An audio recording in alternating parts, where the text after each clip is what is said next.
The streets of New York in the 1920s were a world of stark contrasts. Towering skyscrapers shadowing narrow, crowded tenements, dazzling wealth rubbing shoulders with grinding poverty. Beneath the surface of this booming metropolis, a darker world thrived. A world of illicit deals, whispered threats, and silent codes of loyalty that few outside its boundaries could ever truly understand. It was into this volatile mix that Charles Lucky Luciano would emerge, a man whose name would come to define an entire era of organized crime. But to understand Luciano, one must first grasp the city itself, its chaos, its energy, and the hunger for power that pulsed through its streets. The city was both his playground and his battlefield, a place where ambition could be rewarded with fortune or extinguished with a bullet. Luciano's story begins not in some opulent office or dimly lit speakeasy, but in the immigrant neighborhoods of Lower East Side Manhattan, where overcrowding, disease, and desperation shaped the lives of thousands. The streets were alive with the cacophony of vendors calling their wares, children playing in alleyways, and men whispering about opportunities, legal and illegal. These streets were unforgiving, and survival often required a blend of cunning, ruthlessness, and charm.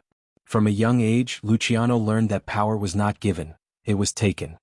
He observed the patterns of the world around him, who commanded respect, who bent under pressure, and how fear could be as potent a currency as money. Even as a child, Luciano exhibited a restless energy and a fascination with influence. Where others saw rules and restrictions, he saw opportunity. He watched older boys and neighborhood toughs carve out small fiefdoms within the city, controlling dice games, small theft rings, or protection rackets. He noted not only their methods but also their mistakes, their temperaments, and the alliances that crumbled under pressure. Early on, he recognized that sheer violence alone was not enough to survive in this environment. It required strategy, foresight, and an understanding of human psychology. These lessons, learned amid the grit and grime of Manhattan streets, would lay the foundation for his later transformation of crime into a structured, almost corporate enterprise. By the time he reached adolescence, Luciano had begun to distinguish himself from his peers. He was quick, resourceful, and already exhibiting an uncanny ability to read people. He understood the subtle language of threat and deference, of respect and fear. While other boys fought for immediate gains, Luciano was thinking several steps ahead, mapping networks of influence and testing the limits of authority. The young street kid was becoming something more, a tactician in a world where violence was currency and loyalty was demanded, not earned. But it was not just the environment that shaped him, it was also the era itself. America in the 1920s was a nation in the midst of transformation. Prohibition had taken hold, banning the sale of alcohol and inadvertently creating a sprawling underground economy. The appetite for illegal goods was enormous, and the organizations capable of supplying it became immensely powerful. It was a period when the lines between law and lawlessness blurred, where speakeasies thrived in plain sight and corruption seeped through the corridors of authority. For a man like Luciano, this was a landscape ripe for opportunity. He could navigate it with cunning, exploit it with precision, and ultimately dominate it with intellect and ruthlessness. From the very beginning, there was something magnetic about him. People were drawn to his charisma, his fearlessness, and his audacity. But he was not merely seeking admiration, he sought control. He observed, calculated, and waited for the right moments to strike. He understood that to rise above the chaos, he needed more than brute strength, he needed to master the invisible rules that govern power. Loyalty had to be cultivated, fear had to be strategically instilled, and alliances had to be carefully engineered. In essence, he was already laying the groundwork for an empire before most others even realized what an empire could look like in the criminal underworld. And so, from these humble, crowded streets, amidst the poverty, noise, and constant threat of violence, Luciano began to forge his path. He was a product of his environment, yet also something entirely new. A man capable of transforming the chaotic violence of the streets into a structured, profitable enterprise. The story that would follow is one of ambition and cunning, of moral compromise and cold-blooded calculation, of a rise that would astonish a city and terrify those who dared oppose him. It is a story that begins not with fame or infamy, but with a boy who understood the streets better than anyone else, who saw opportunity where others saw only struggle, and who would one day become the architect of a criminal empire that reshaped America itself. In understanding Lucky Luciano, we must understand the tension of the streets he navigated, the hunger for power that burned within him, and the audacity required to seize a city where every alleyway could hold a friend or a foe. This is a tale of transformation, from survival to supremacy, from chaos to calculated dominion, and from a street kid with nothing to a man whose name would echo through the annals of organized crime forever. Before Lucky Luciano ever carved his path to power, New York's criminal underworld was a fractured, chaotic, and often brutally violent landscape. The city was a mosaic of immigrant communities, Italians, Irish, Jews, and others, each with their own gangs, their own codes, and their own ambitions. Crime was not yet a structured business. It was territorial, reactionary, and personal. Violence often settled disputes, and loyalty was fleeting. The underworld was ruled less by strategy than by brute force, a survival of the fittest ecosystem where only the ruthless or the lucky survived. During this era, gangs operated in isolation, controlling small neighborhoods or specific criminal enterprises, often without coordination or long-term planning. The Italian gangs, for example, were fragmented into dozens of families, each led by a local boss who relied heavily on reputation and fear to maintain control. These factions would fight endlessly over turf, gambling dens, and illicit opportunities, frequently destabilizing the neighborhoods they inhabited. The chaos was compounded by the influx of immigrants seeking opportunity in a city that offered little security or social mobility. Poverty and overcrowding became catalysts for crime, and the streets were constantly alive with skirmishes, robberies, and petty extortion. At the same time, law enforcement was inconsistent, often corrupt, and entirely reactive. Police precincts could be bought, ignored, or bypassed entirely with the right bribe, and many crimes went unpunished because officers were either complicit or overwhelmed. For aspiring criminals, the system offered both opportunities and dangers. A bold strike could yield immense profit, but missteps could lead to violent reprisal, or worse, a stint in the overcrowded and unsanitary city jails. It was a world where luck mattered, but only to those who had the intelligence to manipulate it. Into this world came Lucky Luciano, a man who would not merely participate in crime but would reimagine it entirely. Yet, to appreciate his genius, it is essential to understand the state of crime before his rise. Violence ruled without vision. Rivalries were personal, not strategic.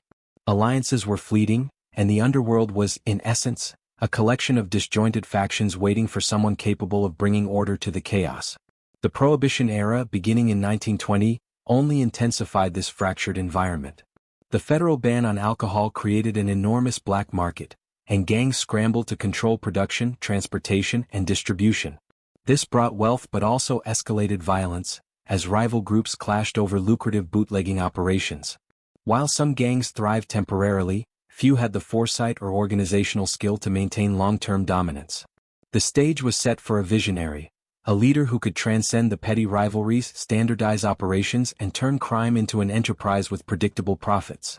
Even within these chaotic conditions, patterns began to emerge. Experienced gangsters noticed that certain territories and businesses were more profitable when managed systematically rather than violently. Still, the idea of a coordinated, citywide criminal enterprise remained mostly theoretical. Gangs were like small kingdoms, each protecting its interests and often blind to the potential benefits of collaboration. In this context, Luciano's future innovations, centralized authority, structured operations, and cross-family alliances, would appear revolutionary. He would take what others treated as chaos and impose a logic upon it, one that combined strategy, intimidation, and shrewd negotiation. The contrast between pre-Luciano disorder and the empire he would build highlights his exceptional foresight. While his contemporaries fought for scraps and reacted to immediate threats, Luciano envisioned an organized hierarchy where profits could be maximized and risk minimized. Before him, the underworld was a battlefield. After him, it would be a corporation, complete with divisions, management, and a system of checks and balances enforced through fear and respect. It is also important to note the psychological landscape of the criminal underworld at this time. Respect was currency, and fear was often the tool of enforcement. Men rose and fell not only based on their capacity for violence but on their ability to inspire loyalty, manipulate perception, and navigate the ever-shifting allegiances of rival factions. Luciano would later master all these dynamics, but in the pre-Luciano era, these skills were unevenly distributed. Most gang leaders relied on brute force or inherited status, leaving gaps in power structures that a strategist could exploit. In examining New York before Luciano, one sees a world of contrasts: immense opportunity shadowed by constant threat, wealth built upon violence, and ambition limited by the inability to see beyond the next turf war.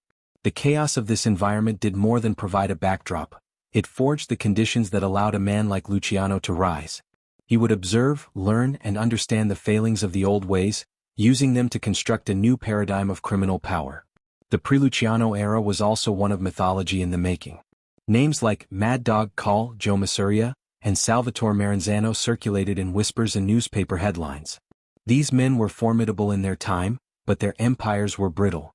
Their stories, filled with betrayals, assassinations, and fleeting triumphs, demonstrated both the allure and the peril of crime. For Luciano, they were not merely competitors, they were case studies. He dissected their mistakes, understood their weaknesses, and began to imagine a world where loyalty was codified, power centralized, and chaos harnessed for profit.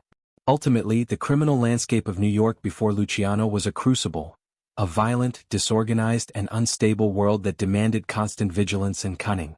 It was a place where ambition alone was insufficient, and where survival required both instinct and intellect. For Lucky Luciano, it was the perfect training ground.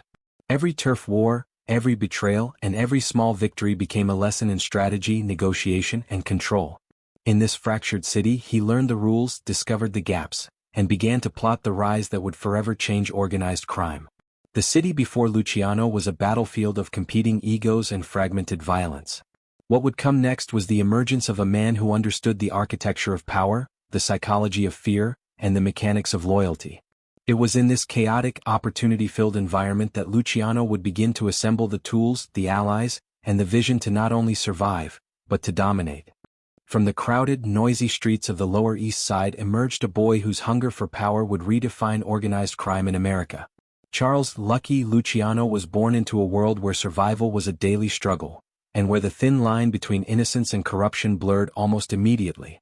The Lower East Side in the early 1900s was a labyrinth of tenements, narrow alleyways, and makeshift playgrounds where children learned quickly that life was not fair and mercy was rare. Families squeezed into small apartments, sharing scarce resources, and the constant hum of the city, the shouts of street vendors, the clatter of elevated trains, and the whispers of crime, shaped every aspect of daily existence. For Luciano, these streets were not just home, they were a classroom, an arena, and, eventually, a battlefield. Luciano's family was Italian immigrant, and like many others, they struggled to navigate a society that offered few opportunities and constant prejudice. Poverty was pervasive, and young men were expected to contribute to the household as soon as they could walk. From an early age, he witnessed the desperation that drove men to make morally complex choices. He saw neighbors entangled in petty theft, protection schemes, and gambling, all as a means of survival. These formative experiences instilled in him a practical understanding of human nature, how fear could be wielded, how loyalty could be bought or broken, and how opportunity often disguised itself in dangerous packages. Luciano's mind absorbed these lessons with remarkable acuity. Where others saw hardship, he saw patterns, leverage points, and possibilities. Even as a child, Luciano displayed a restless energy and a hunger for recognition. He was quick, clever, and fearless, often getting into fights not out of recklessness but strategy, testing limits, gauging reactions, and asserting dominance in subtle, almost instinctual ways. These early confrontations, whether on the schoolyard or in the alleys of Manhattan, were his first lessons in power dynamics. He learned that intimidation could command respect as effectively as physical strength and that perception often mattered more than reality. Every encounter was a test, and every victory, no matter how small, became a stepping stone toward the larger ambitions he would later pursue. By his early teens, Luciano had begun to distinguish himself from the other boys in his neighborhood. Where most of his peers were content with petty theft or street-level scrapes, he sought alliances and opportunities that offered influence, not just immediate gain. He quickly recognized that survival was not enough. To rise, one had to dominate. The young Luciano observed the established gangs with fascination, studying their hierarchies, their internal disputes, and the ways in which violence and loyalty interplayed. He noted the failures as much as the successes, how tempers, pride, and misplaced trust could topple a leader overnight. These observations would later become strategic tools in his own ascent. Luciano's early criminal ventures were small but significant in shaping his understanding of the underworld. He ran errands for older gangsters, participated in petty theft, and occasionally engaged in street-level protection schemes. Each minor success and failure was a lesson in risk, strategy, and human behavior. Unlike many young criminals who remained trapped in cycles of violence without broader vision, Luciano's mind operated on multiple levels simultaneously. He assessed not only the immediate reward but the long-term implications, alliances formed, reputations earned or destroyed, and potential threats neutralized before they could manifest. This multi-layered approach would become the hallmark of his later operations. One pivotal aspect of Luciano's early life was his exposure to both fear and admiration. He realized early that to control others, he needed a balance of respect and intimidation. This insight was more psychological than physical. A single act of bravery could elevate him in the eyes of his peers, while calculated threats ensured obedience. By adolescence, Luciano had cultivated a persona that commanded attention. He was no longer just another street kid. He was a figure whose presence demanded consideration, whose actions could shift the dynamics of his neighborhood. In essence, he was learning the fundamentals of leadership long before the world would recognize his genius. Family dynamics also played a crucial role in shaping Luciano. His parents struggled to maintain authority in an environment that seemed to reward cunning over compliance. Luciano absorbed lessons about negotiation, manipulation, and influence at home as well as on the streets. He watched the ways in which his father navigated authority figures, and how survival often required compromise or strategy rather than confrontation. These early lessons in interpersonal dynamics would later translate into his ability to manage complex networks of criminals, politicians, and law enforcement agents. Education in the conventional sense did little to contain Luciano's ambitions, but he was an observant student of life. He studied the habits, weaknesses, and motivations of those around him. He recognized that in a world governed by fear and opportunity, knowledge and perception were more potent than brute force alone. Every conversation, every skirmish, and every alliance became a data point, an insight into human behavior that could be leveraged for influence and control. By the time he was in his late teens, Luciano had developed a sophisticated understanding of psychology, strategy, and power dynamics that far exceeded his years. It was during this period that he encountered mentors who would shape his early career. Older gangsters took notice of his ambition, intelligence, and audacity. While many young men were dismissed or exploited, Luciano's unique combination of fearlessness and strategic thinking earned him respect. He was introduced to the mechanics of organized crime, protection rackets, gambling operations, and the management of illicit enterprises. Each assignment, no matter how minor, was a practical lesson in leadership, negotiation, and risk management. He was learning to think several steps ahead, calculating outcomes and planning contingencies, skills that would define his later empire. By the early 1920s, Luciano had transitioned from a street-level hustler to a rising figure in the criminal hierarchy. He began to forge alliances, consolidate influence, and assert authority over peers. His early successes were marked not just by ambition but by psychological insight, the ability to read others, anticipate threats, and manipulate situations to his advantage. He understood that loyalty could be cultivated but also tested, that fear could be a tool but must be wielded carefully, and that reputation was as valuable as cash in the volatile underworld. In many ways, Luciano's adolescence was a crucible, forging the qualities that would later define him as the architect of modern organized crime. He combined audacity with intelligence, ambition with calculation, and charm with intimidation. He understood that survival alone was not enough. He needed power, influence, and the ability to shape the environment itself. By the time he entered adulthood, Lucky Luciano was no longer merely a street kid. He was a strategist, a tactician, and a rising force whose vision would soon transform the fragmented criminal landscape of New York into an empire of unprecedented scale. By the time Lucky Luciano reached his late teens, he had outgrown the streets of the Lower East Side in both ambition and influence. The chaotic violence of the neighborhood had shaped him, but now he sought more than petty crimes. He sought power, structure, and recognition. It was during this period that he began his apprenticeship under some of New York's established mobsters, a network of seasoned criminals whose reach extended far beyond their immediate neighborhoods. These early alliances were critical. They offered him not just protection, but a first-hand education in the mechanics of organized crime and the brutal realities of leadership. Luciano's early mentors were a mix of ambitious operators and hardened enforcers, men who understood the subtle balance between intimidation and negotiation. From them, he learned that power was never guaranteed and that loyalty was a currency to be earned and leveraged carefully. Every task, whether collecting debts, overseeing small-scale rackets, or executing acts of violence, became a lesson in strategy and human behavior. He quickly realized that success in this world required more than courage. It demanded foresight, planning, and the ability to anticipate the moves of both allies and rivals.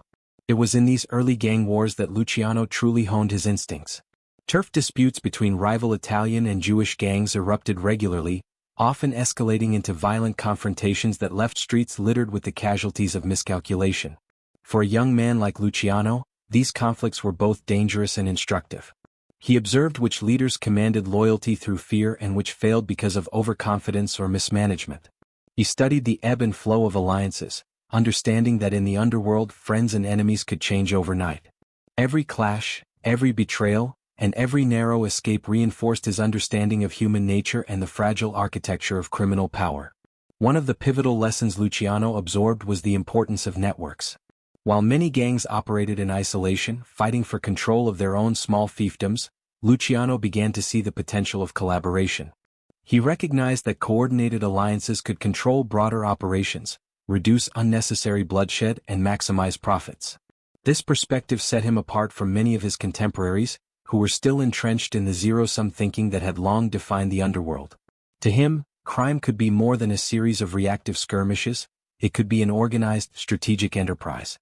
During this apprenticeship, Luciano also learned the ruthless calculus of survival. Violence was omnipresent, and betrayal was a constant threat. Informants, ambitious rivals, and opportunistic allies could all undermine a budding career if not anticipated. Luciano developed a keen sense of timing, knowing when to strike, when to negotiate, and when to retreat. He observed the limits of fear and respect, understanding that instilling terror could only go so far. True control required a balance of charisma, intelligence, and calculated force. He was learning not just to survive the underworld but to manipulate it, to bend it to his vision. The early 1920s were also a time of opportunity, particularly with Prohibition reshaping the criminal economy. Bootlegging, gambling, and protection rackets became the new battlegrounds for control and wealth. Luciano's mentors introduced him to these enterprises, showing him both their potential and their dangers. Small mistakes could be fatal, large ones could be catastrophic. Yet for someone with Luciano's intelligence and ambition, these industries offered a glimpse of what could be achieved through organization, strategy, and audacity. The experience cemented his understanding that crime, when properly structured, could be as predictable and profitable as any legitimate business, if only one had the vision and the nerve to control it. It was also during these years that Luciano began to distinguish himself through his combination of cunning and audacity. While others relied primarily on muscle or reputation, he relied on foresight, alliances, and psychological leverage. He could read the intentions of his peers, anticipate rival moves, and manipulate outcomes to his advantage. Even as a young man, he demonstrated a level of sophistication and strategic thinking that earned him both admiration and envy. Leaders who once dismissed him as a street kid began to see his potential, not just as an enforcer but as a visionary capable of reshaping the rules of the game.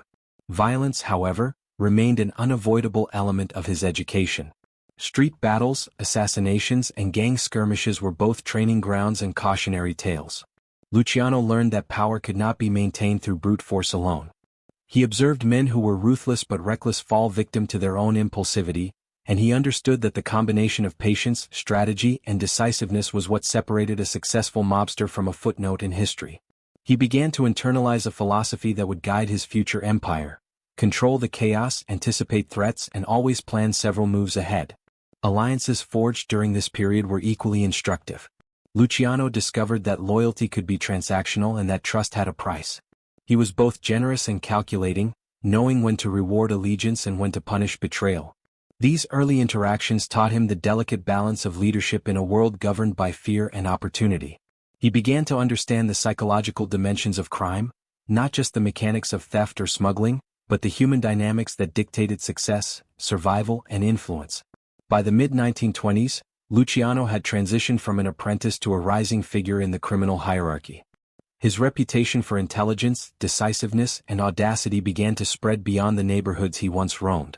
Rival gangs recognized his strategic mind, allies sought his counsel, and mentors began to see him as a potential successor, someone capable of achieving what they had not: unity and control over the fractured criminal underworld. He was no longer merely a participant in gang wars, he was emerging as a tactician, capable of orchestrating outcomes that others could not envision. This period of apprenticeship and street warfare laid the foundation for everything that would follow. Luciano absorbed lessons in loyalty, manipulation, fear, and negotiation. He experienced firsthand the volatility of the underworld and the opportunities hidden within chaos. By navigating the dangerous, violent, and unpredictable landscape of early 1920s New York, he was developing the tools necessary to build not just a career, but a criminal empire. The boy from the Lower East Side had transformed into a strategist, a man who understood both the mechanics of crime and the psychology of power. In retrospect, these formative years were not simply a prelude to Luciano's rise, they were the crucible that forged the principles of his empire. Every battle, alliance, and betrayal taught him something essential about control, strategy, and human behavior.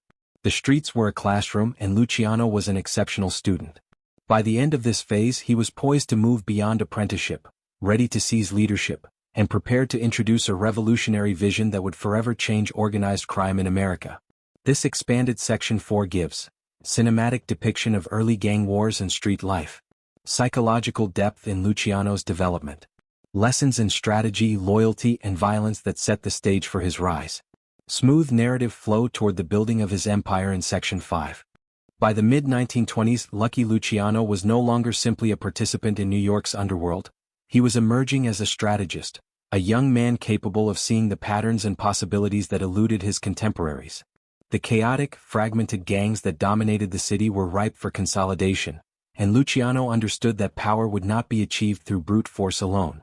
What separated him from others was a combination of audacity, intellect, and the ability to anticipate the moves of both allies and enemies. He was no longer reacting to the world around him, he was beginning to shape it. Luciano's rise was deliberate and calculated. He began by forging alliances that others considered improbable, uniting factions that had long been rivals. Where older mobsters clung to tradition and personal grudges, Luciano saw opportunity in collaboration. He understood that the true strength of an organization was not in isolated acts of violence but in coordination, discipline, and shared ambition.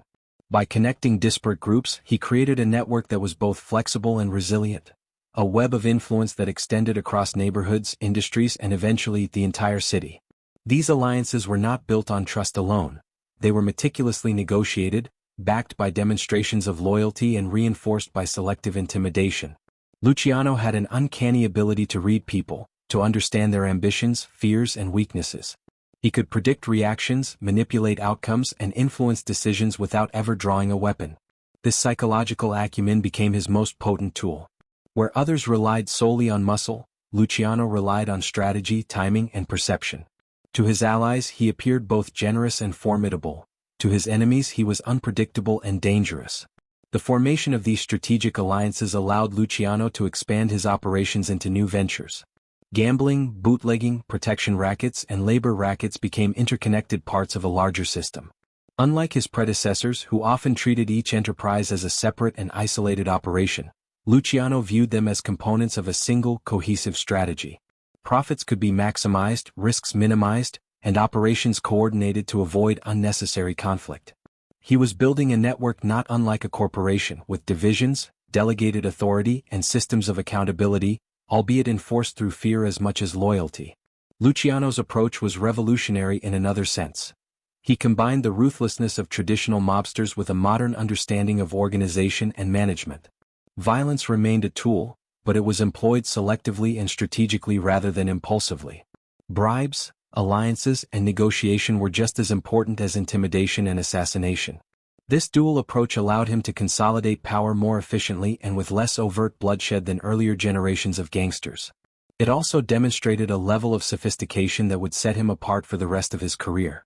Central to Luciano's rise was his ability to navigate the volatile world of rivalries and betrayals.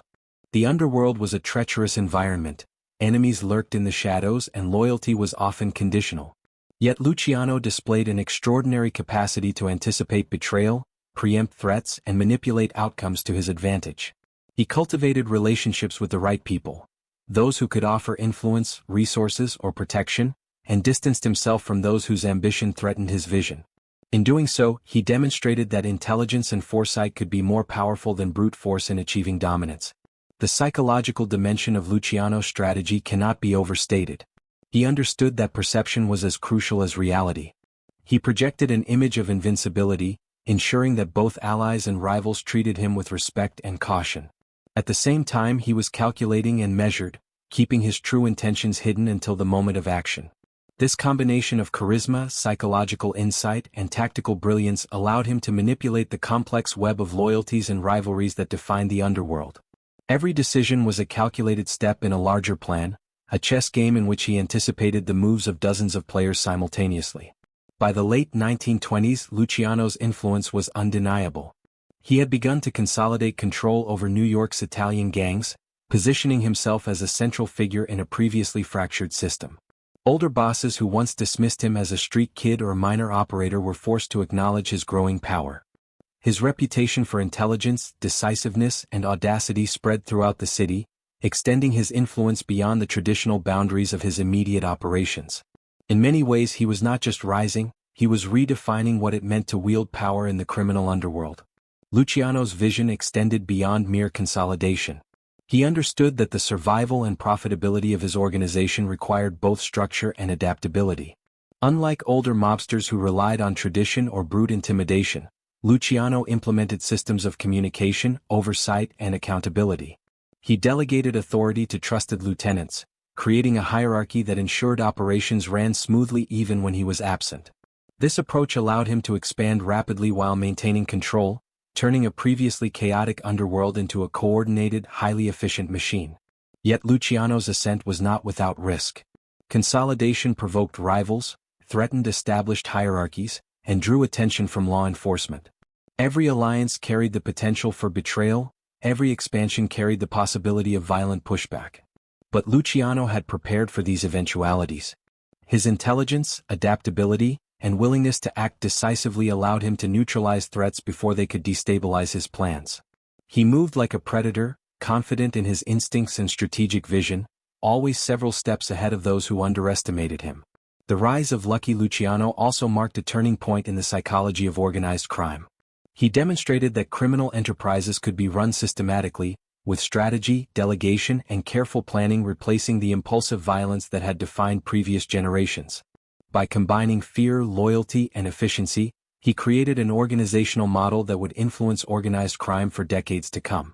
His rise was not merely a story of personal ambition, it was the birth of a new era in which crime became a business, with structure, strategy, and foresight at its core. Luciano's strategic ascent also revealed the delicate interplay between ambition and morality. While he was undoubtedly ruthless, his methods were calculated, and his vision extended beyond immediate gain. He understood that true power required not just dominance but sustainability. By unifying fragmented gangs, he reduced unnecessary conflict, increased profits, and positioned himself as the architect of a criminal ecosystem capable of enduring far beyond his own lifetime. In doing so, he demonstrated that intelligence, strategy, and psychological insight could transform even the most chaotic and violent environments into controlled, profitable empires. By the end of this period, Luciano had emerged as the undisputed strategist of New York's criminal world. He was no longer just a rising figure, he was a visionary, capable of reshaping the landscape according to his own design. Every alliance he forged, every rival he neutralized, and every operation he structured was a step toward the empire he would build. His rise was the product of intelligence, ambition, and an unmatched understanding of both human behavior and the dynamics of power. By the late 1920s, Lucky Luciano's ascent from street kid to strategic mastermind had set the stage for something unprecedented in American criminal history. What separated him from his predecessors was not merely ambition or courage, but a vision of crime as a structured, almost corporate enterprise. While other gangsters fought for scraps, reacted impulsively to threats, or relied solely on intimidation, Luciano saw opportunity in organization, systematization, and delegation. He began to transform the chaotic underworld into a coordinated empire, where profits could be maximized, risk minimized, and power consolidated under a single, disciplined command. The first step in building this empire was the creation of a hierarchy, something the Italian gangs of New York had never fully embraced. Traditionally, crime families operated as loosely connected factions, each with its own boss, soldiers, and immediate lieutenants. Decisions were often impulsive, and violence was the default mechanism for solving disputes.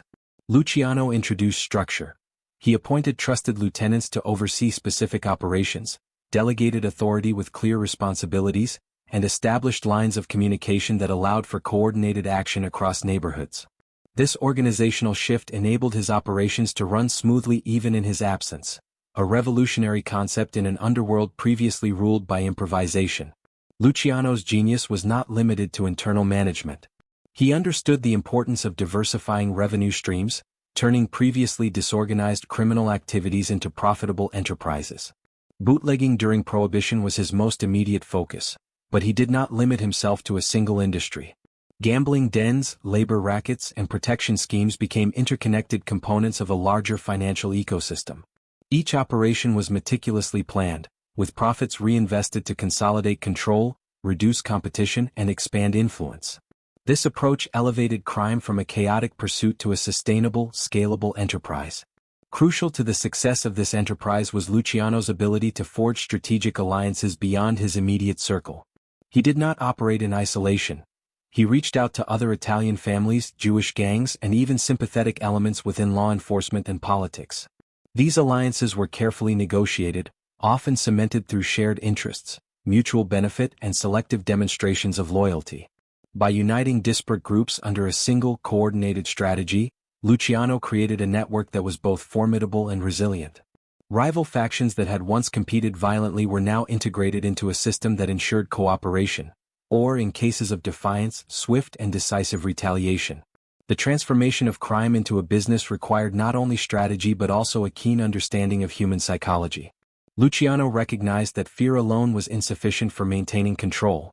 Loyalty and respect were equally important. He cultivated a reputation that combined charisma with intimidation, ensuring that allies remained loyal while potential adversaries hesitated before challenging him. Every interaction, every negotiation, and every decision was a calculated exercise in influence. Through this careful orchestration, he created an environment in which loyalty was rewarded, betrayal was punished, and the perception of invincibility became a powerful tool in itself. One of the most remarkable aspects of Luciano's empire was its adaptability. He understood that criminal enterprises were vulnerable to both internal conflict and external pressures, including law enforcement intervention. To mitigate these risks, he implemented contingency plans, delegated authority to reliable subordinates, and diversified operations to reduce exposure. For example, while bootlegging provided substantial revenue, gambling and labor rackets offered alternative sources of income and additional leverage over local businesses and politicians. This multi-pronged strategy not only increased profits but also ensured that the empire could survive shocks, whether from rival attacks or police crackdowns. Luciano's empire was not only about economics, it was about control and influence. He exercised authority through a combination of respect, fear, and psychological acumen, understanding that the perception of power could be as effective as its application. He established a system of accountability, requiring lieutenants to report progress, resolve disputes internally, and maintain operational discipline. Those who failed to meet expectations were swiftly removed or punished, creating a culture of efficiency and obedience. At the same time, loyalty and initiative were rewarded, incentivizing his subordinates to act in ways that reinforced the overall strength of the organization. The strategic brilliance of Luciano's approach also lay in his ability to foresee the consequences of violence and use it sparingly. While previous generations of gangsters relied on impulsive brutality, he deployed force as a targeted instrument to achieve specific objectives. Assassinations, beatings, and intimidation were meticulously planned, ensuring that each act reinforced his authority rather than destabilized it. This selective use of violence allowed him to consolidate control without unnecessary conflict, demonstrating an unprecedented understanding of both risk and psychology in organized crime. Another key element of Luciano's empire was the professionalization of operations. He insisted on discipline, secrecy, and operational efficiency, effectively turning criminal activity into a business that demanded adherence to rules and procedures. Soldiers and lieutenants were trained to follow orders, protect operational secrecy, and maintain discipline in both public and private spheres. This professionalization allowed Luciano to manage a far larger organization than any previous mobster, effectively creating the blueprint for modern organized crime. Luciano also understood the importance of public perception and influence outside the criminal world. He cultivated relationships with politicians, union leaders, and business figures, creating a network that offered both protection and leverage. Bribes, favors, and quiet influence ensured that his operations could continue largely unimpeded while expanding their reach. This integration of crime with broader societal structures marked a radical departure from the ad hoc approach of earlier gangs and solidified Luciano's role as a true architect of a new criminal order. The empire Luciano built was remarkably resilient. By combining structure, strategy, psychological insight, and diversified revenue streams, he created a system that could survive both internal betrayal and external pressure. He transformed crime from reactive and chaotic activity into a deliberate, profitable, and sustainable enterprise. The organization he established not only dominated New York's underworld but also set the standard for organized crime across the United States. At its core, Luciano's business empire was a reflection of his mind, calculated, ambitious, and visionary. He understood that true power required more than fear or force. It demanded organization, strategy, and the ability to anticipate and manipulate human behavior. Through his innovations, crime became predictable, profitable, and controllable, an enterprise with its own rules, hierarchy, and logic. In doing so, Luciano did not merely rise to power. He redefined the very nature of criminality in America. By the end of this period, the foundation of Luciano's empire was firmly in place. He had unified previously warring factions, professionalized operations, diversified revenue streams, and established a system of control that balanced fear, loyalty, and efficiency.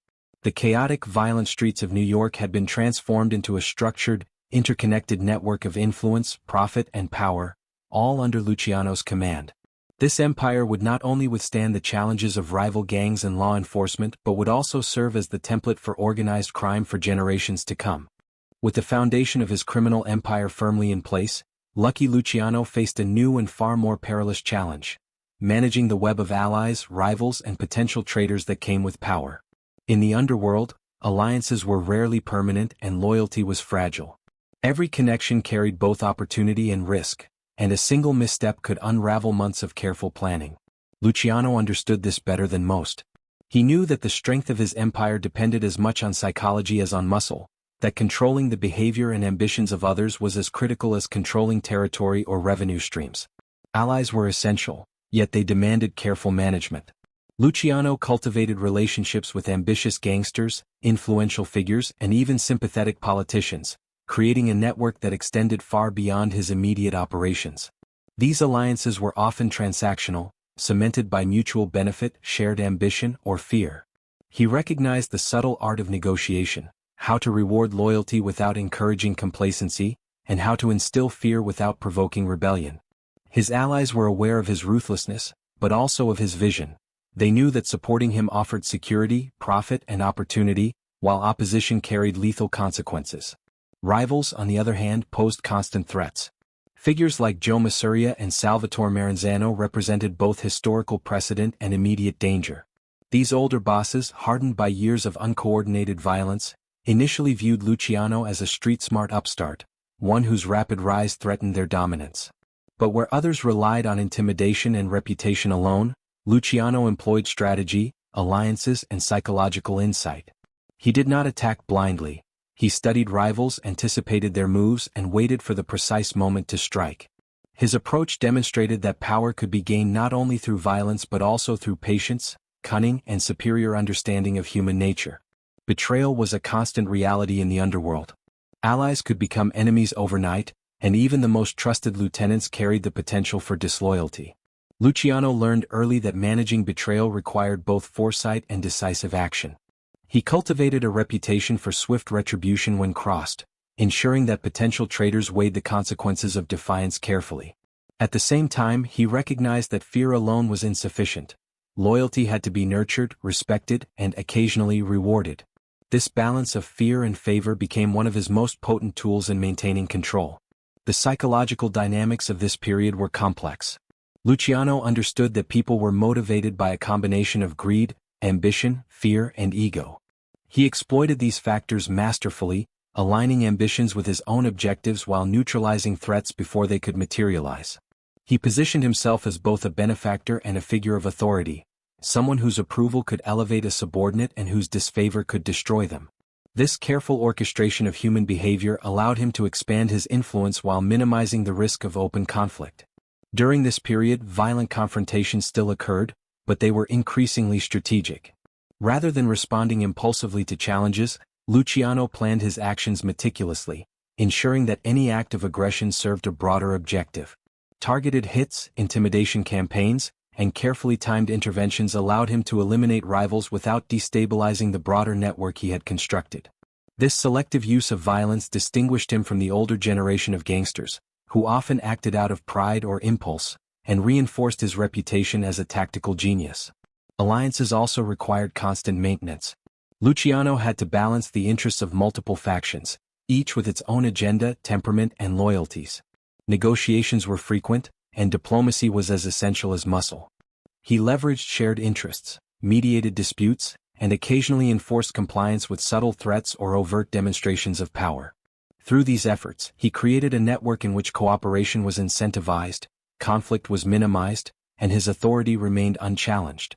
The broader stakes of these dynamics extended beyond individual rivalries. Control over New York's criminal underworld involved influence over unions, politicians, and law enforcement.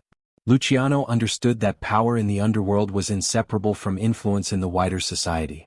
By carefully managing allies and rivals, he could extend his reach into legitimate institutions, creating protection for his operations while exploiting opportunities for profit and expansion. This integration of criminal and social influence further solidified his empire, making it resilient to both internal betrayal and external pressure. Despite his skill, the constant pressure of managing allies and rivals took a toll. The underworld was a high-stakes environment where miscalculation could mean death. Luciano had to navigate shifting loyalties, anticipate betrayals, and maintain the loyalty of those who could easily become threats. Yet his ability to remain calm, calculate outcomes, and act decisively set him apart. Where others were consumed by paranoia or pride, he operated with clarity and purpose, turning the management of rivals and allies into an art form. This period also revealed the contrast between loyalty and betrayal, a theme that would define Luciano's career. He rewarded subordinates who demonstrated initiative and allegiance, providing them with opportunities, protection, and a share of profits. But he punished disloyalty swiftly and decisively, ensuring that the cost of betrayal outweighed any potential gain. This approach created a climate in which loyalty was both desirable and rational, fear was pervasive but measured, and respect for Luciano's authority was absolute. By the end of this phase, Luciano had transformed the management of alliances and rivals into a systematized strategy. He had created a network that was flexible, resilient, and profitable, capable of withstanding internal disputes and external threats. Allies were integrated into his vision, rivals were neutralized or controlled, and the balance of fear and respect ensured stability. This mastery of interpersonal dynamics, combined with strategic foresight and calculated violence, allowed him to consolidate power in a way that few, if any, had achieved before. The rise of allies and the management of rivals was more than a tactical necessity, it was a psychological triumph. Luciano demonstrated that leadership in the underworld required not just muscle, but vision, intelligence, and emotional acumen. He was able to manipulate human behavior, anticipate reactions, and orchestrate outcomes that reinforced his authority.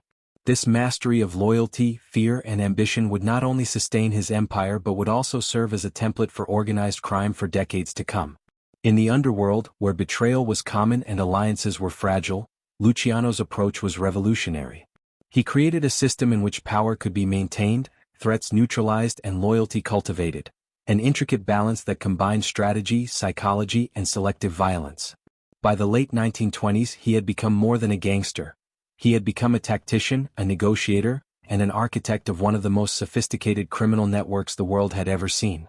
As Lucky Luciano consolidated his power and coordinated alliances, a hidden war raged beneath the surface of New York's underworld, a war invisible to the casual observer, yet deadly for those involved. This conflict was not simply about territory or money, it was a complex interplay of ambition, betrayal, and survival. Rival factions sought to undermine each other, law enforcement applied inconsistent and often corrupt pressure, and the city's immigrant neighborhoods teetered between loyalty to old bosses and the new order Luciano was imposing. In this volatile environment, Luciano's ability to anticipate moves, manipulate perception, and control outcomes became his greatest weapon. The hidden war was fought on multiple fronts. On one hand, there were rival mob families who refused to submit to Luciano's authority, their pride and ambition driving them to resist consolidation. Figures like Joe Masuria and Salvatore Maranzano, both seasoned and ruthless, sought to maintain dominance over their territories and criminal enterprises. These confrontations were not always physical. Much of the battle involved negotiation, psychological intimidation, and strategic alliances. Luciano's skill lay in choosing the moments to confront his enemies directly and the moments to manipulate the battlefield from the shadows, often turning rivals' own ambitions against them. On another front, government scrutiny loomed large. Prohibition had brought enormous wealth to organized crime, but it also attracted relentless attention from law enforcement, politicians, and federal agents. Raids, arrests, and surveillance were constant threats, yet law enforcement was often inconsistent and riddled with corruption. Bribes could sway officers, but they were no guarantee of safety. Luciano had to navigate a treacherous landscape where law enforcement could be friend, enemy, or unpredictable wildcard. He understood that survival depended on a combination of discretion, influence, and tactical planning. Every move had to be measured. A single misstep could trigger arrests, betrayals, or violent retaliation. Labor rackets and unions added yet another layer to the conflict. Luciano and his associates recognized that controlling labor organizations offered both revenue and political leverage, but these ventures also drew scrutiny from politicians, union leaders, and rival gangs. Negotiating influence over these groups required finesse, patience, and occasionally intimidation. Luciano's ability to balance aggression with diplomacy allowed him to secure control over labor operations, reinforcing his broader network of power while minimizing the risk of destabilizing open conflict. The psychological dimension of the hidden war was as important as the physical.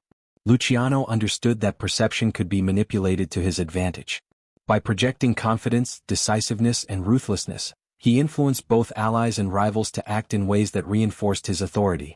He used fear as a calculated instrument, instilling respect without provoking unnecessary backlash. At the same time, he maintained loyalty through rewards, strategic protection, and the careful cultivation of trust. This dual approach, combining intimidation and incentive, allowed him to manage the unpredictable human element that so often determined the outcome of underworld conflicts. Violence remained a constant reality, but it was increasingly strategic. Unlike the chaotic bloodshed that had characterized New York's gangs before his rise, Luciano deployed force with precision. Targeted hits, calculated intimidation, and well-timed interventions were designed to achieve specific objectives: eliminate threats, reinforce authority, or manipulate rivals into compliance. He understood that indiscriminate violence could destabilize the network he had spent years constructing, so every act was measured against the larger goal of consolidation and control. In this way, he transformed conflict into a tool of strategy rather than a mere reaction to provocation. The hidden war also revealed the limits of loyalty and trust. Allies could be tempted by profit, fear, or personal ambition, creating a constant need for oversight. Luciano implemented systems to monitor the activities of his lieutenants, assess the fidelity of alliances, and preempt betrayal before it could escalate into open conflict. These measures, while subtle, reinforced his authority and ensured that the organization remained cohesive. His empire's resilience was as much a product of psychological insight and management as it was of violence or intimidation. Political influence played a decisive role in the hidden war. Luciano understood that success required more than control over gangs. It required influence over the broader social and political environment. By cultivating relationships with politicians, police officials, and local leaders, he created a network of protection and leverage that extended beyond the streets. Bribes, favors, and subtle manipulation ensured that his operations could proceed with minimal interference, while providing the means to neutralize threats both internal and external. This integration of criminal and political strategy was a hallmark of his leadership and a critical factor in his enduring dominance. At the same time, the hidden war demanded constant vigilance against external threats. Rival factions were not the only danger. Informants, ambitious subordinates, and opportunistic outsiders could destabilize even the most meticulously planned operations. Luciano's ability to anticipate these threats, combined with his capacity for decisive action, allowed him to neutralize challenges before they could escalate. This proactive approach distinguished him from many of his predecessors, who often relied on reaction and brute force rather than foresight and strategy. The hidden war reached its zenith during the Castellamarese conflict of the early 1930s, a brutal power struggle between rival Italian factions. Though this war would eventually lead to the deaths of key figures, Luciano remained relatively unscathed. He maneuvered carefully, leveraging alliances and exploiting the ambitions of others to weaken rivals without directly exposing himself to danger. His strategic patience, psychological insight, and willingness to manipulate events from behind the scenes allowed him to emerge stronger as chaos consumed others. It was a masterclass in survival, consolidation, and the use of human ambition as a weapon. By the end of this period, the hidden war had transformed both the landscape of New York's underworld and Luciano himself. He had learned to manage complexity, navigate competing ambitions, and control outcomes in an environment defined by volatility and violence. His empire, though constantly tested, had endured through a combination of strategy, psychological acumen, and decisive action. He had not only survived the hidden war but had used it as a proving ground to solidify his dominance, expand his influence, and lay the groundwork for the unprecedented power he would hold in the years to come. The hidden war was more than a series of battles. It was a crucible that refined Luciano's leadership, sharpened his understanding of human behavior, and demonstrated the efficacy of strategic thinking over brute force. In navigating this conflict, he showed that power in the underworld was less about immediate violence and more about calculated influence, careful alliances, and the management of perception. His ability to thrive in this environment cemented his reputation as a visionary and strategist, setting him apart from rivals and positioning him to reshape organized crime forever. Even the most carefully constructed empires are vulnerable, and for Lucky Luciano, the seeds of downfall were planted in the very system he had built. By the early 1930s, his dominance over New York's underworld was undeniable, but power, ambition, and human nature are precarious allies. The alliances he had painstakingly forged were constantly tested, and the constant scrutiny of law enforcement made the stakes higher than ever. Despite his strategic brilliance, the world he had mastered was one where a single betrayal or miscalculation could dismantle years of careful planning. Luciano's arrest was the culmination of this fragile balance tipping. While he had maintained an outward image of invincibility, federal and city authorities had been steadily gathering evidence against him. The increased visibility of his empire, the expansion of illegal operations, and the inevitable mistakes made by subordinates left traces, financial irregularities, testimonies, and witness accounts that prosecutors could exploit. For all his genius in managing human behavior, Luciano could not entirely control the external forces that eventually turned attention directly toward him. The law, like a predator waiting patiently, had finally honed in on the apex of New York's criminal network. Yet even arrest alone would not have been enough to topple a man like Luciano. His real vulnerability came from betrayal within his own ranks. In the underworld, loyalty is conditional, and ambition often outweighs fidelity. Allies, once trusted, sometimes became liabilities, motivated by fear, opportunity, or resentment. The intricate web of alliances that had made Luciano formidable also contained the potential for fracture. Subordinates could trade information for immunity, rivals could manipulate perceptions, and the very network that had secured his power now contained the seeds of his exposure. In this environment, betrayal became a weapon more dangerous than any rival's gun. The arrest itself was cinematic in its own way, a clash of strategy and vulnerability. Luciano, despite his intelligence and experience, was caught in a trap meticulously orchestrated by federal agents and local law enforcement, aided by informants within the criminal network. It was a reminder that no amount of cunning could fully neutralize the combined weight of coordinated opposition. The empire that had been his life's work began to unravel not through a single dramatic gunfight or bloody confrontation, but through the patient, relentless application of legal pressure and the treachery of human ambition. Psychologically, this moment was a turning point. Luciano, the man who had so carefully manipulated others, found himself subject to forces beyond his control. For the first time, he confronted the reality that power, even absolute dominance over the streets, could not guarantee invulnerability. The sensation was both bitter and enlightening. Bitter in the recognition of vulnerability, and enlightening in the affirmation of the very principles he had always known to be true. Loyalty was conditional, fear could be manipulated but never eliminated, and human ambition could turn friend into foe in an instant. The betrayal that facilitated his downfall was particularly poignant because it highlighted the fragility of trust in a world dominated by ambition. Close associates, perhaps motivated by self-preservation, provided testimony or cooperated with authorities, exposing gaps in Luciano's otherwise airtight empire. These actions were not entirely unexpected. He had always understood the potential for treachery. Yet the sting of betrayal, particularly from those he had nurtured, reminded him that even a visionary leader is subject to the unpredictable dynamics of human nature. The very qualities that made him a master, his reliance on loyalty, his management of human psychology, also rendered him susceptible to internal collapse.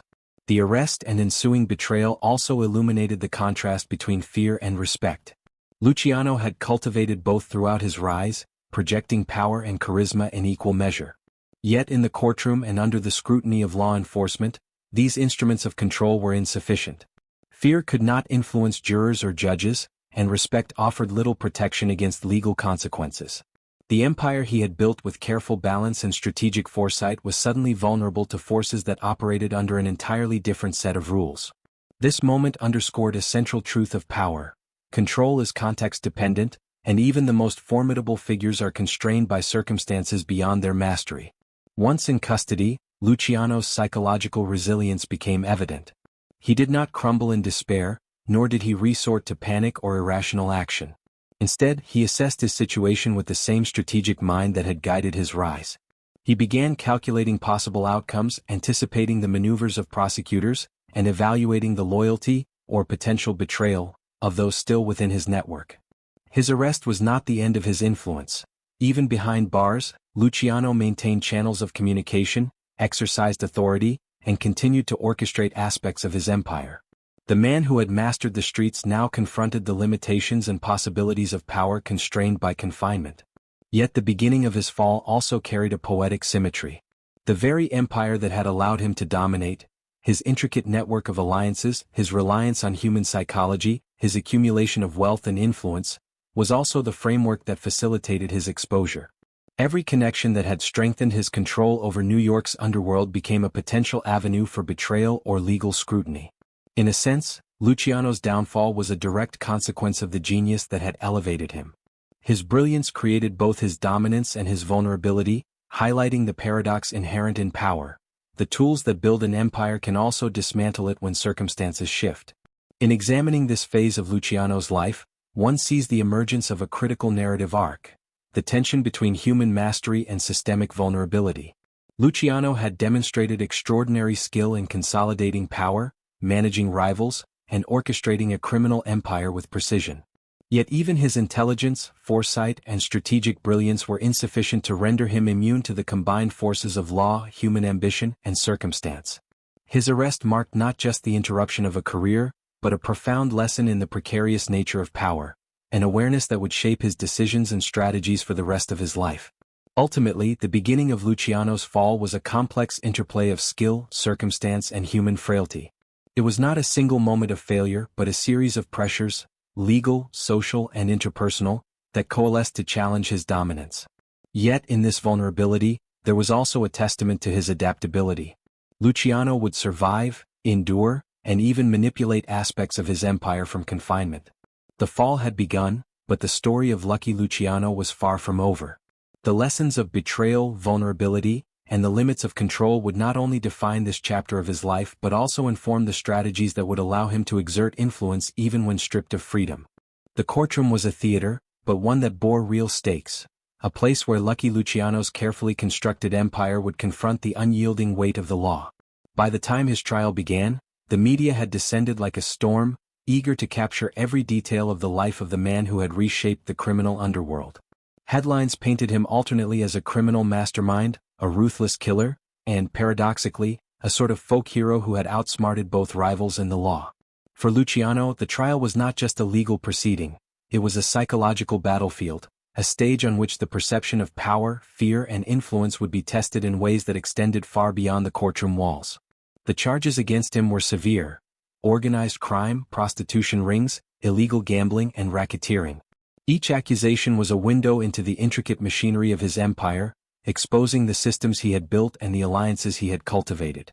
For the public and prosecutors alike, Luciano's operations represented a new era of criminal sophistication, one that could no longer be dismissed as mere street-level delinquency. Here was a man who had transformed crime into a highly organized, systematic enterprise, and the courtroom became the arena in which this innovation would be scrutinized, dissected, and condemned. Luciano faced the dual pressures of legal strategy and public perception. In a way, the trial mirrored the psychological chess games of his rise to power. He had to anticipate the moves of prosecutors, the reactions of the jury, and the narratives propagated by the media. Each word, gesture, and statement carried the weight of consequence. His lawyers worked tirelessly to mitigate the evidence, challenge witnesses, and framed their client as a product of circumstance, while Luciano himself remained stoic, projecting confidence even in the face of mounting testimony against him. Every tactic, every nuance of behavior, was designed to maintain the balance of power, if only temporarily, in a world outside his direct control. The courtroom drama revealed the human dimension of power and betrayal. Former associates, coerced witnesses, and opportunistic allies testified against him, highlighting both the reach of his empire and the fragility of loyalty. Their words painted a picture of a man who could inspire both devotion and fear, a leader whose influence extended into every corner of illicit enterprise. But the testimonies also exposed the vulnerabilities inherent in such a network. Even the most tightly controlled organizations could fracture under pressure, and the very people who had built his power could, under the right circumstances, become instruments of his downfall.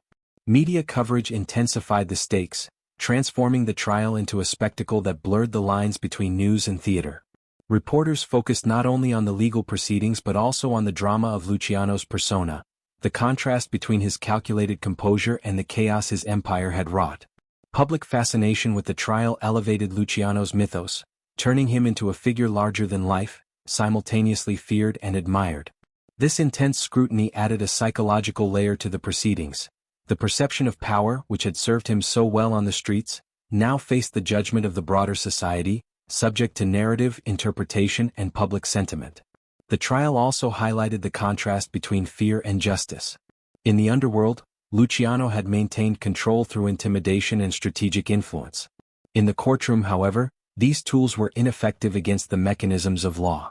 Fear could not sway a jury, and intimidation offered no immunity from testimony. The structure he had built, effective in managing criminal networks, had little relevance when confronted with formal legal procedures and the rule of evidence. This juxtaposition underscored a profound lesson. Mastery over people in one context does not translate into invulnerability in another. Even the most brilliant tactician is subject to constraints beyond personal control. Yet Luciano's resilience became evident even under these pressures. He demonstrated the same psychological acuity that had defined his rise. By remaining composed, analyzing the testimony, and carefully projecting confidence, he maintained a degree of control over the narrative, even as the court sought to dismantle his empire. Observers noted his calm, calculating demeanor, contrasting sharply with the emotional volatility of others on trial or in the audience. In this way, Luciano's psychological mastery remained a tool, even as the law imposed its authority. The sentence, when it finally came, marked a pivotal turning point. Luciano was convicted, and the penalties were severe: imprisonment that disrupted his operations and a formal acknowledgement of the empire he had built. For prosecutors, it was a victory; for the public, a moral reckoning. But for Luciano, the trial and sentence represented a different kind of challenge, a test of endurance, adaptability, and the capacity to maintain influence even when stripped of freedom. The legal system had temporarily constrained his power, but it could not entirely erase the structures he had established or the networks he had forged. This moment also crystallized a moral turning point in the story of Luciano's empire. The trial exposed not just the mechanics of criminal enterprise, but the ethical and societal consequences of such concentrated power. It forced the underworld and the public to confront the implications of an organized system that blurred the boundaries between ambition, strategy, and illegality. For Luciano, it was a moment of reckoning. The consequences of his brilliance were now visible in stark relief, both to himself and to society at large. Despite the sentence, Luciano's influence persisted. From prison, he continued to direct operations, manage alliances, and navigate the challenges of a constrained environment. His ability to exert authority under confinement underscored a critical truth. Power, when properly structured and psychologically reinforced, can transcend physical limitations. Even as the law sought to contain him, Luciano demonstrated that the structures he had built were resilient, and that influence, like strategy, could operate beyond immediate control. The trial and sentence were, in essence, a narrative fulcrum, a moment where the brilliance, ruthlessness, and strategic genius of Lucky Luciano collided with the limitations imposed by law and societal expectation. It was both an ending and a beginning. The legal system had struck a blow, yet the man who had mastered New York's underworld continued to shape events from behind bars. This paradox, the tension between constrained power and enduring influence, would define the next chapter of Luciano's life, setting the stage for exile, adaptation, and the continued exercise of authority even in diminished circumstances. In conclusion, the trial of Lucky Luciano was far more than a legal proceeding. It was a psychological, social, and historical event that revealed the fragility and resilience of power. It exposed the vulnerabilities inherent in human networks, demonstrated the limitations of fear as a tool, and underscored the enduring influence of strategic intelligence. For Luciano, the courtroom became both a crucible and a proving ground, a place where the consequences of ambition, betrayal, and genius converged. It was here that the narrative of his empire shifted, from the heights of unchallenged dominance to the beginnings of a constrained, yet enduring legacy. Imprisonment was supposed to mark the end of Lucky Luciano's reign, a period of enforced limitation that would neutralize the man who had transformed organized crime into a structured empire. Yet for Luciano, confinement was not the final chapter. It was a new arena, a crucible in which the principles of control, strategy, and psychological mastery would be tested under radically different conditions. Behind bars, stripped of physical freedom, he faced a paradox. Power could no longer be exercised through direct action or intimidation, yet the potential to influence, manipulate, and command remained, if one understood the human terrain. From the outset, Luciano approached prison as a microcosm of the world he had once controlled on the streets. He observed the hierarchy of inmates, identified key personalities, and assessed both allies and rivals. Just as he had done in New York's neighborhoods, he recognized that power within this confined environment depended not solely on force but on perception, negotiation, and strategic alliances. By carefully cultivating relationships with influential prisoners, sympathetic guards, and even corrupt officials, he positioned himself as a central figure, a source of authority whose opinions and interventions carried weight. Luciano's ability to project authority in confinement relied on the same psychological acumen that had fueled his rise. He understood that fear could be as effective as respect, and that reputation was a currency even within prison walls. Subtle demonstrations of decisiveness, careful interventions in disputes, and a visible yet measured display of influence ensured that others recognized his power. Unlike the chaos-driven violence that dominated earlier criminal environments, his methods in prison were calculated and strategic. Each action reinforced his authority without provoking unnecessary conflict. At the same time, Luciano's empire beyond the walls continued to operate. He maintained communication channels through trusted intermediaries, leveraging the loyalty of lieutenants, family members, and associates. Orders, guidance, and strategic directives flowed through these networks, allowing him to influence operations despite physical separation. In effect, prison became an extension of the organizational system he had designed, a controlled environment in which leadership, delegation, and psychological insight allowed him to remain a central figure in a vast and complex criminal network. The challenges of imprisonment also demanded adaptability. Law enforcement, rival factions, and internal prison dynamics all presented unpredictable variables. Luciano's ability to navigate these challenges demonstrated a remarkable combination of patience, foresight, and psychological insight.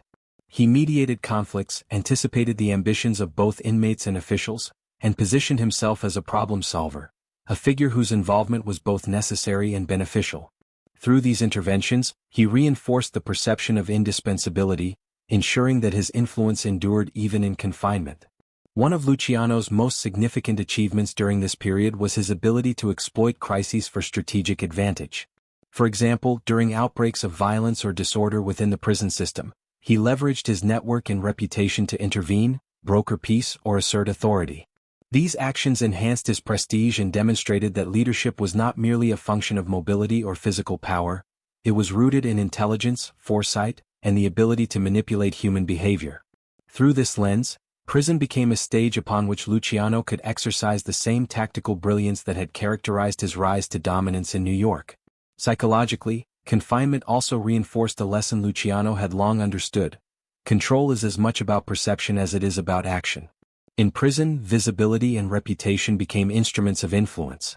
A single conversation, a carefully placed suggestion, or a strategic intervention could ripple outward, affecting decisions, behavior, and alliances both inside and outside the walls.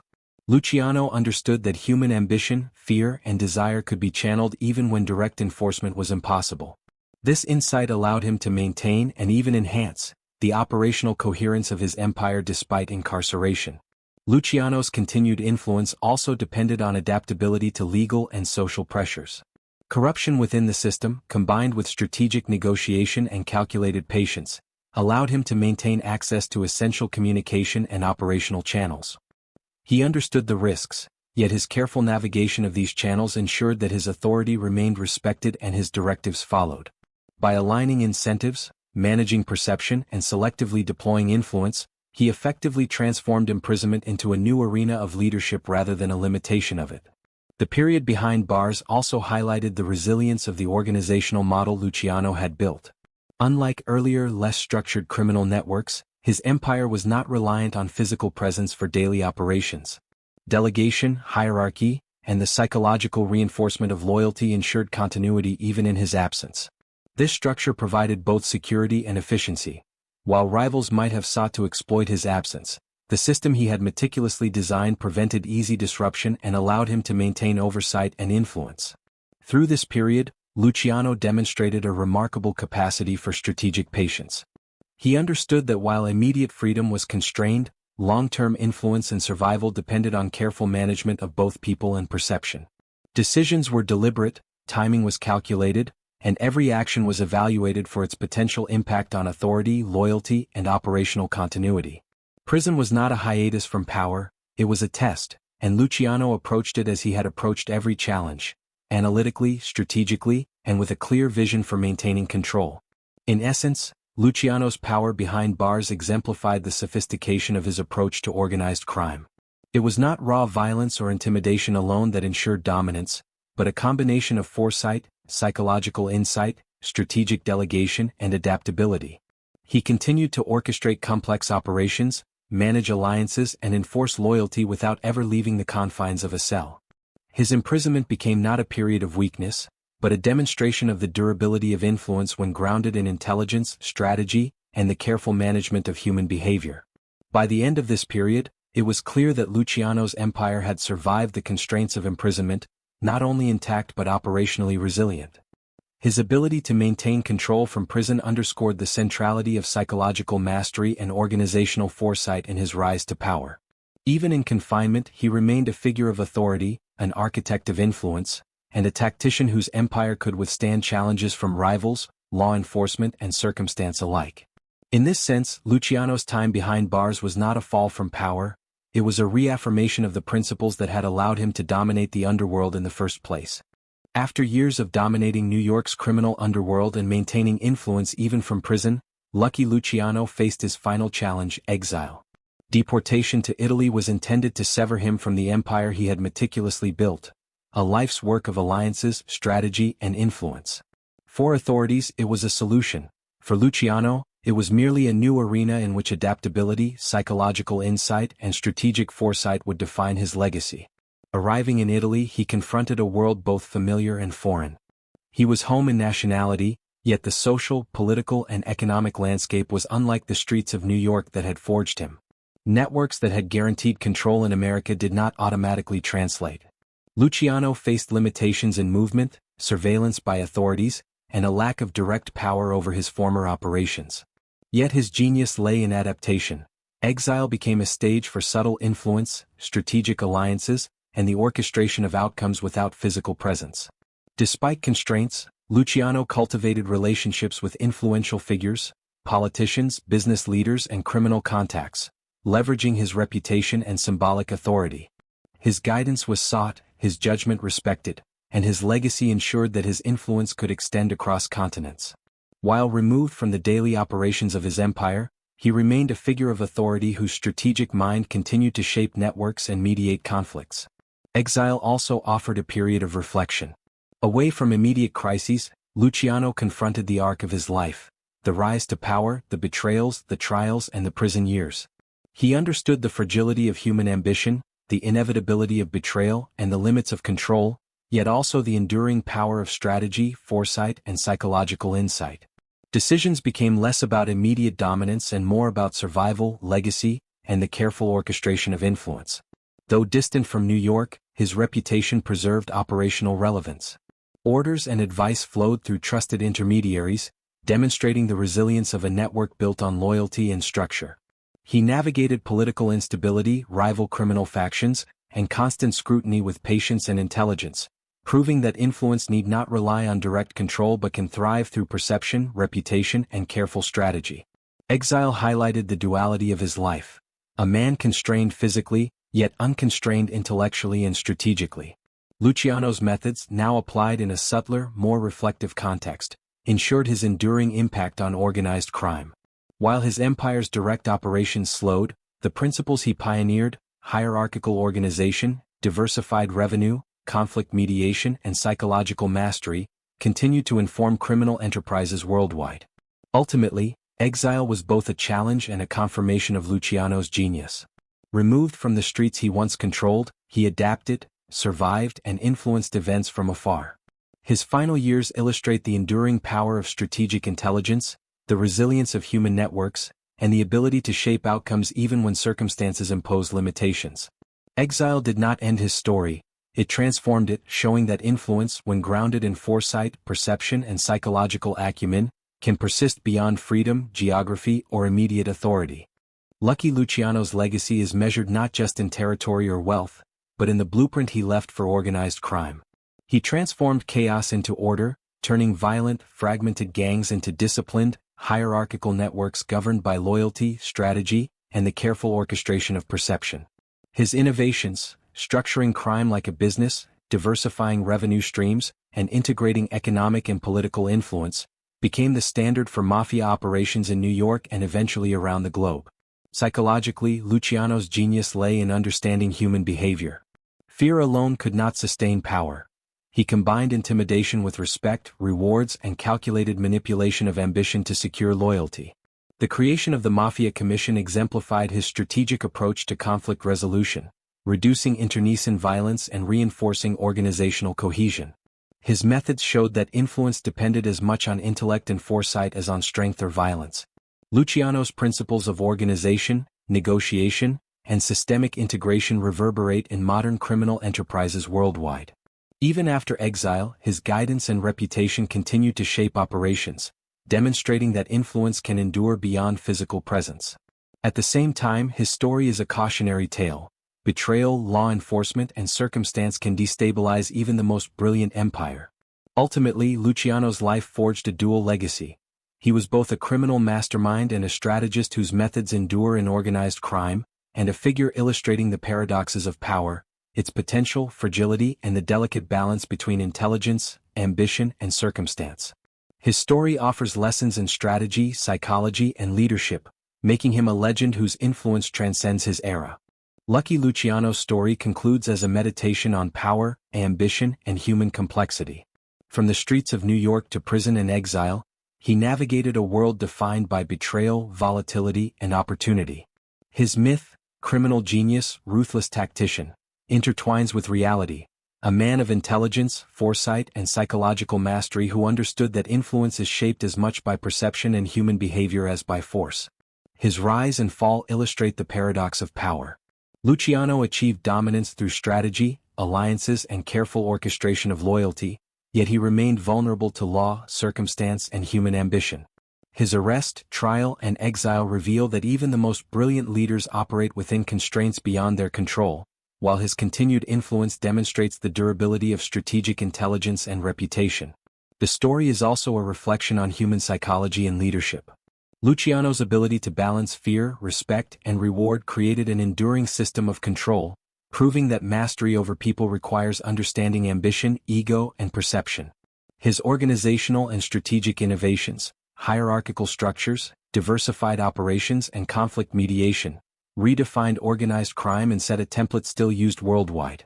Ultimately, Luciano embodies the tension between myth and reality, power and vulnerability, intelligence and circumstance. His life invites reflection on the allure and costs of ambition, the fragility of influence, and the enduring impact of vision, strategy, and psychological insight. He remains not only a legendary figure in crime history, but a study in human complexity, a testament to the lasting effects of intellect, audacity, and the delicate balance of power.